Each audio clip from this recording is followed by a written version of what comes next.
Hey guys, welcome to my YouTube channel, Kuning with TK once again. So it is a Wednesday. I'm actually trying to go back to my normal schedule. I'm really trying. I'm really trying. So if it's your first time joining me, thank you so much for taking time off your busy day to come and watch my video. And if it's not your first time joining me, well then welcome back. Welcome back. Please do continue to subscribe, like, and share the video, and also tell your friends to tell their friends because the more we are, the merrier. Whew. Okay, so I am sure you guys did notice that I didn't make a video about coronavirus. I didn't. I know it's trending. I know it would get me a lot of views if I just said hashtag coronavirus. But I didn't because I felt like already so many people are speaking about it, and there's really nothing new that I could say about it. We all know how to prevent it, we all know how it works, we all know what the signs are, we all know the history where it comes from, and like all of that. We all know it. So I just felt there's no use for me to speak about it. Plus, I see like everyone is in like is panicking, everyone is scared of it. Yes, I am scared as well. But then I feel it's no use talking about it when everyone is talking about it as well. The same thing that I was gonna say, you've probably seen it in three different videos before. So yeah, that's it. All I can say is just that keep safe, and yeah, just be safe. Just be safe. Just make sure that you really try to be safe. Unfortunately, some of us are working, but if you're home, you're not working, please keep safe. Just continue washing your hands like our president said. Continue washing your hands, and just be careful who you get in contact with, and wear gloves even when you're helping your kids, your husband, your boyfriend, whoever. It's not discrimination, you're just trying to look out for yourself. Anyways, so I am speaking. Let me just see this, right? Okay, no, this person can wait. So right, so the thing that I actually want to speak about today is, it actually came to me today when I was having a conversation, because as you guys know, most of the topics that I speak about, it's real things that it's either happening to me or someone close to me, or I just came across something that I thought maybe you guys would find it interesting, or maybe I'm just sharing my thought on something and things like that. So today, we were having a conversation with this other person, not necessarily a friend, just a person that I know. And it actually came to me that we, as women, or as people in general, we are so aware, and it's so quick for us to see toxic people, and it's so quick for us to leave toxic people, and it's so quick for us to deal with toxic people, or make videos about toxic friendships, or make videos about toxic relationships and toxic friends and things like that. But what we actually never really speak about, and which is a big issue, is toxic mother and daughter relationships.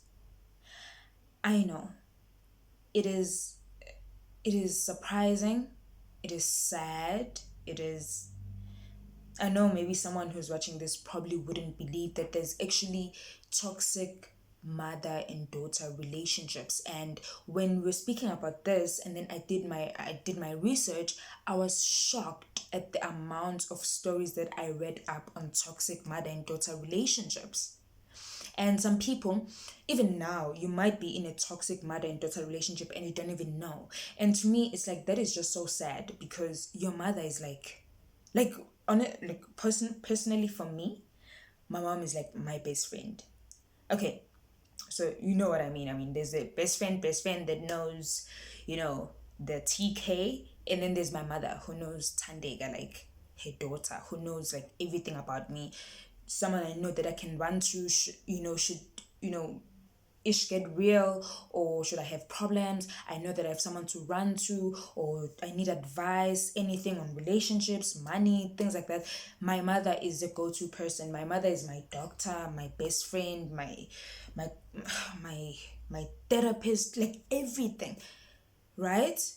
I mean, that's like how mothers are supposed to be. And I am the kind of woman that I am today when it comes to how I carry myself, relationships, the friends that I keep, career, and all of that stuff. She is a big factor in the way that I am, because your mother is like the first image of a woman. When you're thinking how a woman should be like, the first person that you usually think of is your mother. Like, okay, even if it's not like your biological mother, but like your mother, like a mother figure, someone that was there, like the first woman. If you're a woman, the first woman that you saw is your mother. The first woman that you look up to is your mother. And I know that sometimes, obviously, like sometimes, mothers, they go through life, they're human as well. They're not like superhuman, even though sometimes it does feel like they're superhuman. They go through life, but I feel like you can always learn from your mother also. Like if she makes mistakes, and that's another thing about mothers, they're usually very like open. The older you get, like with me, I know the older I've gotten, the more open my mother is with me about certain things that she was not really open when I was growing up. Like with that starting thing of I came from an airplane, but then as soon as like the older I got, then I knew like, okay, there's pregnancy, 1, 2, 3, and 3 happens and stuff like that. So, and then even if your mother makes mistakes, you learn from her mistakes, because she's able to tell you, my child, I did 1, 2, and 3. That's why I'm like this. You don't do this. Like stuff like that. So it is so sad when, there is a woman who has a toxic relationship with her mother. And what's more sad is that this is happening more than we think. It is happening to people that are even close to us. And it just got me thinking also, because there's this other friend of mine, like when I see her with her mother, it's not, and it's not even about my friend never actually told me. Oh, one thing about me, guys, is mothers really like me. Yes, I'm bragging. Mothers really like me. Like when I'm friends with someone and I meet their mother, like mothers really really like me. I don't know why. Maybe I don't know. I'm a good girl. I am a good girl. Okay, so mothers really like me, and yeah, so that's it. So then I saw, like the first time I went, she had spoken to me over the phone, the mother.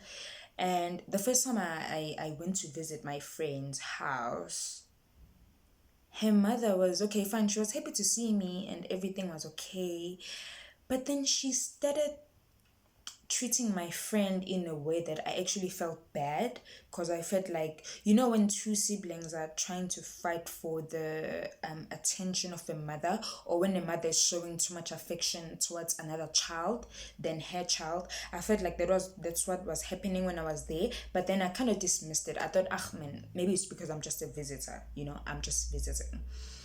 And then she moved from there to when my friend is out. Like my friend doesn't know this because I didn't tell her, because I don't know how I would actually, I can't. I feel like it's not my place. She's gonna see as time goes, or maybe I don't know. But anyways, when when my friend would leave, like would leave us alone and like do whatever that she has to do, like bathing and stuff like that, her mother would badmouth my friend to me so so much. She would badmouth her to me so so much, and I honestly didn't know what to say. Like I didn't know whether to ask more questions, to entertain this conversation, to dismiss the conversation, because I mean at the end of the day she's an elder to me. So do I, like, if I dismiss it, am I being disrespectful? If I ask questions, am I being wrong? Are we gossiping about my friend? I just had all these things inside, like in my head when she was speaking, and I'm thinking, my God, how can one speak about their daughter like this? And when I did my research, I found that okay, so it's something that's very common, and especially in the black community, because in the black community, you dare talk back to your mother. In a black community, you dare have a different opinion than your mother. You dare say, no, I cannot do this, or no, I cannot do that, or say, no, I don't like this, no, I don't like that. You dare say stuff like that in the black community. It's wow, it's forbidden. It's something that you don't do, it's something that you don't say. And this actually it's very bad for a young woman growing, because it actually shapes the kind of person that you are. Like this person that was talking, she was saying that because of her mother, she became a people pleaser. Reason that she was a people pleaser is because her mother was never satisfied with anything that she was doing. She would do everything that her mother wanted, but her mother would still, instead of saying, oh, thank you, this is so nice, her mother would say, oh, you did this, it would have been nicer if it was done like this. Like she always had that thing, that she ended up being molded into this woman that didn't know or doesn't know what she likes, what she doesn't like, because all she did was try to impress and please her mother. And that is human nature, because like I'm saying, this is like the first person that you smell their scent when you're born, the first person that holds you, you feel their skin, you were in their tummy for like a long time, you've got this bond with them. So obviously it's human nature that we all want to make our mothers proud. And now with the toxic mother and daughter relationship, what it does is that now it molds this person into this damaged adult, because obviously growing up with that thing of I want to make my mother happy, but I can't make my mother happy. You end up being a people pleaser, you end up having low self-esteem, you end up always thinking, "Ish, I'm not gonna do this right. I'm not gonna do this right," because that's what your mother instilled in you. And this is very sad. And when I read on it, they were saying that, the reason that mothers actually become toxic when it comes to their daughters is, I was so shocked of this, the fact that a mother can be envious of her daughter. I couldn't believe it. Because according to me, a mother is supposed to want all the best for her daughter. Like I know for a fact that my mom, she wants me to have better life than she did. Even the richest woman in the world wants their daughter to have, well, if it's not toxic, but would want their daughter to have like a better life than they did. That's why even our parents, they work so hard to make sure that we go to the best schools and we have all that we want, because they want us to live a better life compared to what they lived. So it's just something that's very sad. And like I'm saying, in the black community, I feel like it's worse. And I know it would be hard. I know it would be hard. But then, when you're looking at a toxic mother and daughter relationship, there's just so much hate from the mother. There's so much envy, there's so much jealousy, there's so much resentment, and that could go back to a lot of things. It could be, maybe she's mad that maybe your dad ran away, or maybe she's envious that maybe you are likable, or she thinks you're too pretty, or you're smarter than she was, or why is things going better for you, but she, like, it could be it's just, I feel like it's a psychological issue that the mother has, because usually, I mean, this child, you gave birth to this child, they know nothing. You're the first thing that they know, and you teach them everything else that they're gonna know after. So I can't say a toxic mother daughter relationship starts with the daughter, because the daughter is basically a mini you. All that she does is you, all that she says it's you, all that she sees it's you, everything that she knows it's you. So I know, I believe that it actually starts with the mothers. And the mothers, it's either it's envy, it's jealousy, it's resentment towards some issue maybe that happened even before the child was born. And I know that it would be very hard, but then I feel like at a certain stage or at a certain point in our lives, as people that are growing, you should put yourself first. As much as you are able to put yourself first and ditch your toxic friends, ditch your toxic boyfriend, I think you should actually do that to family members and your mother as well. Because if it's not something that you guys can sit down and speak about and see a professional like a psychologist or a therapist about it and have it fixed, it would never change. Next thing you know, you're gonna find yourself, you're 40 and you've gotten nowhere in life because you have your mother pulling you down because of all this jealousy. And as much as you love them, you can love them from afar, because honestly, as we grow, we have to put ourselves first. And if you think that the relationship that you have with your mother is toxic or might be toxic, or it makes you feel some type of way, if you feel like, when I'm with my mother, I can't voice my opinion, or I have to agree with everything she says, or God forbid something's going to happen to me, then that's signs that it might be a toxic relationship. So I don't want this video to be very long, but then you can just Google or try to look up toxic relationship, toxic mother daughter relationship, and then just see, because you might find that you are in that kind of relationship just like my friend is, but then you don't even know, because to you, this is, like I'm saying, even to other people, this, what I'm talking about, this topic is something very new. So just try to see if you're in that kind of relationship and how you can fix it, or how you can actually leave that relationship. Because I mean, there's nothing that you can do. You can't put anyone first. At some point in your life, you have to put yourself first. And if it means letting go of your mother and loving her from far because she's toxic and there's nothing else that you can do, you can't fix it, she can't see that she's toxic, she doesn't want any help, then let go of her, just like you're able to let go of your friends.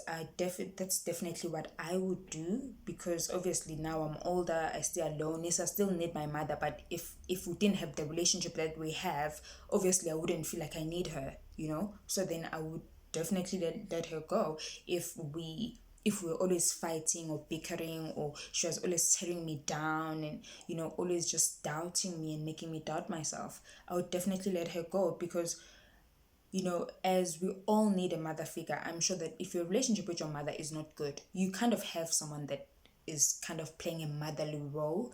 Could be your grand, could be your aunt, could be maybe like your high school teacher that you were, that you guys just clicked long time ago and you still have a number, you're keeping in touch. You can just kind of in your heart replace your mother with that person, and then that way you are happy. Your mother is probably happy because you're not in her life anymore, because she hates you in the first place, and that's it. Like, everyone is happy and you have peace of mind. And yes, I'd really like us to consider that. I'd really like us to look at stuff like that, because it really damages people. There's people that are old and they're still dealing with the consequences of having toxic mother-daughter relationships. So guys, that'll be all for now. I still love you so much. And then if you do have a story, maybe you got out of a toxic relationship with your mother, you can just share it on the comment section below. Or if maybe there's a question that you have, or maybe you think you're in a toxic mother-daughter relationship, you can just comment on the section below. I'm going to reply to all your comments. I still love you so much. Bye.